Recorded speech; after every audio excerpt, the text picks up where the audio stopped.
Assalamu alaikum wa rahmatullahi wa barakatuh. Apprenticeships or university, which one should you go for and why? We're going to go into that today, inshallah. So stay with me until the end. Like this video, share with your family and friends. And university. What's my thoughts on university? Look, I have to be honest, I'm a little bit about university, you know? I went uni, and in hindsight, would I advise my 18-year-old self go uni again? No, probably not. Uni, I liked it. It was good. I learned a lot. I learned a lot of skills.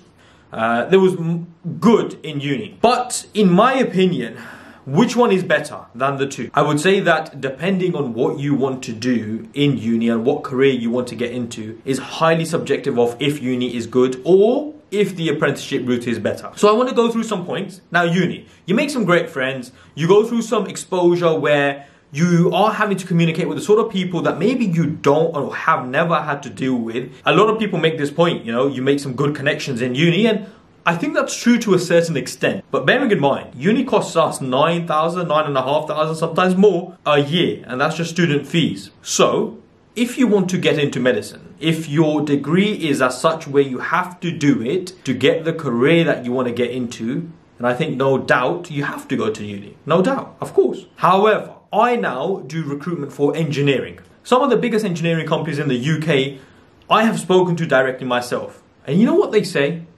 We would rather have someone who has done an apprenticeship than someone who is coming from a university background. Why? They make some key points.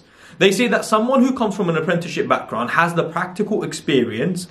They more likely are used to the working environment. And that's very important for them. The practical experience and the fact that they have been working for the last 2-3 years. I'll give you an example. They do have this mindset, and many people do, that when you're in uni, you're staying up late, you're going to sleep, you're waking up late, and that's the sort of cycle you can sometimes fall into. Now, I'm not saying that's necessarily true, but let's be honest. Like, I did it, and I know many of us do it, where we go sleep late and we wake up late. Companies are sort of aware of that, and they do know sometimes it's difficult to break out that habit. So I've had companies themselves say to me, we would rather take someone who has done an apprenticeship than a university degree. And there is an element of this, and I will touch upon this, that sometimes the guys coming out of uni have this sort of mindset that we should be on a minimum of 25, 26, 27,000, and someone who actually comes from an apprenticeship background a lot of the times does not have that mindset. In fact, someone who's got 1 year of apprenticeship experience would probably be happy with 18, 19, 20,000 pounds.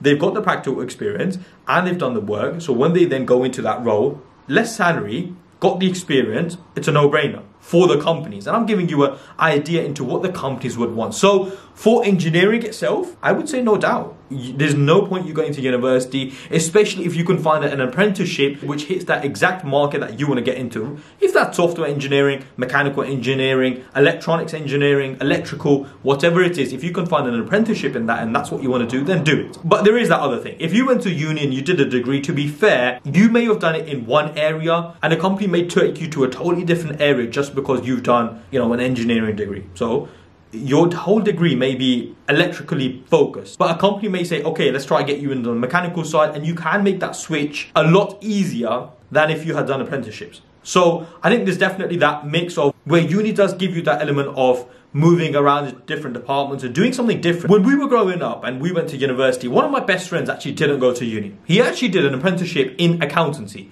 And at the time, it wasn't really discussed and we never really spoke about it. But I remember thinking, this guy, like, he would work. Like, he was, you know, making money, doing his bit, and we were going to uni. But I don't want to tell you his story. What I'm actually going to do is put his part of the video here so you guys can see how he did what he did and how long it took him to become a chartered accountant. Assalamu alaikum. Inshallah you're well, guys. So what did I do? Alhamdulillah, at the age of 18, I was applying for school leaver programs in the finance area. And these were apprenticeships where you worked full time for an employer and they would also train you up in a professional qualification. So as I was applying in the finance space, I was looking for a qualification to go on and become a chartered accountant. So alhamdulillah, I managed to get a job with the National Audit Office, who are based in London. Alhamdulillah, salary was great. It was over £20,000 a year. year, they would make me a chartered accountant within 5 years or so. I think it was 4 years at the time if you completed the exams very quickly, but at most 5 years. And they trained me in 2 qualifications. So I completed the AAT, which is an accounting technician qualification. So think of it as a junior type qualification. And then I went on and progressed to the ACA, which made me a fully qualified chartered accountant. And alhamdulillah, I completed my exams. I think it was in December 2015, I got my final result. And then I got admitted for full membership to the ICAEW in March 2016. Alhamdulillah, from starting my scheme in September 2011, it took me about 4.5 years to go on and become a chartered accountant. So what did I like about it? So alhamdulillah, firstly, it was the money.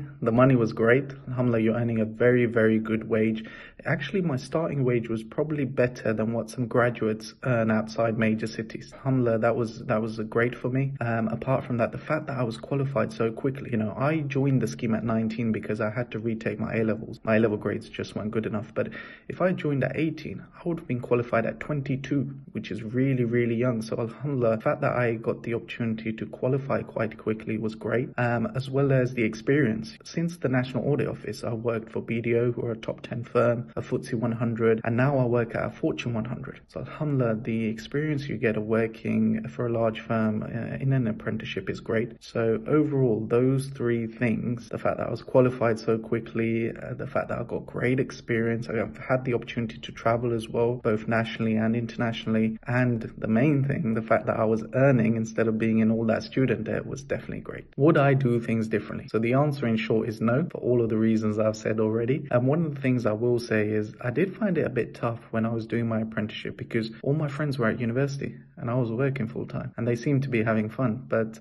alhamdulillah, that didn't matter at the end of the month when I got my pay, because I was paid quite well. So alhamdulillah, if you are in that boat where you think, oh, my friends are going to university, I should do the same, don't think like that, okay? Do what's best for you. Secondly, I did have a concern that, oh, okay, I've done the ACA now, but if I want to switch careers, I don't have a degree, so I can't go on to other graduate programs. One thing you'll find is that the accountancy bodies such as the ICAEW will have partnerships with certain universities. So those people who don't have a degree like me, but have the ACA, can complete a few exams and maybe do a dissertation and get either a bachelor's degree or a master's. So I actually ended up speaking to a course tutor and said, look, this is my concern. I don't have a degree, but you offer a 1-year master's, right? Is it something that I'm suitable for? And she said, absolutely not. She goes, as part of the master's, you are learning, I think it was the first 12 or 13 exams of the ACA anyway. That's the whole point of the master's, to cover that content. But you've completed the ACA, so this is just a waste of time. So alhamdulillah, I realized how valued my ACA is on its own. And to give you another example, I actually have a keen interest in law. So the reason why I took finance and chose to become an accountant was because there were no apprenticeships in law. So I'm actually quite jealous for you guys now, because there are some apprenticeships in law now. So alhamdulillah, when I was thinking about what I can do after I qualified, I actually got in touch with an organization called the BPTC, which is, I think, the professional body for barristers. I said, look guys, look, I've got the ACA. I just wanted to know in the future, if I wanted to switch careers, can I become a barrister without a degree? And they said, look, the fact you've got an ACA is brilliant, right? They didn't use the word brilliant, but they said it's absolutely fine. You just need 2 professional referees to validate the work experience you've got. And inshallah, you can go and do a graduate diploma in law first, because you don't have any background in law. And then we'd admit you to study for the BPTC qualification, which would make me a barrister. So alhamdulillah, through my own research, I realized how valued the ACA is. So the fact that I don't have a degree doesn't bother me at all. See, this is deep, my brothers and sisters, because a lot of the times people actually spend years and years, and in fact are 27, 28 and maybe even older, and unfortunately have not become chartered accountants. And we have to understand that my friend was actually earning some good money at the age of 18, 19, 20, no, 21, isn't it? What, when I qualified? No, when did you start that thing? 19. Okay.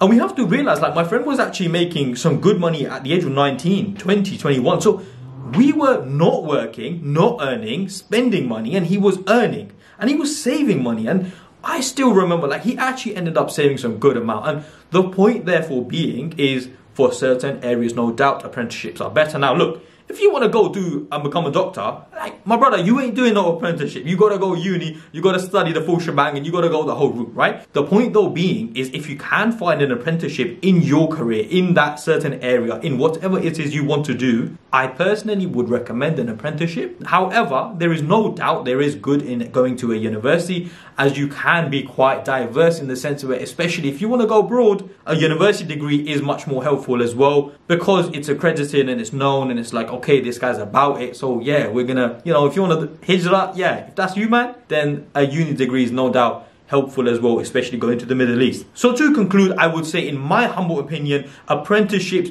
do outweigh the positives than university when it comes to if you can get an apprenticeship in that exact area than a university.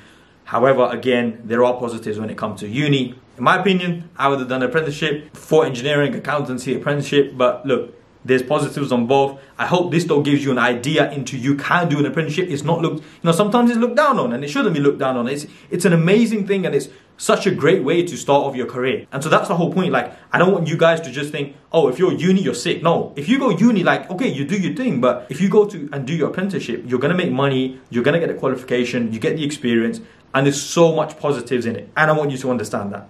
But I hope this video has benefited you guys. Again, Jazakallah khairan for watching these videos. I appreciate your time. Support the channel, like, share, subscribe, do your little thing. Get it out with your family and friends. Assalamu alaikum wa rahmatullahi wa barakatuh.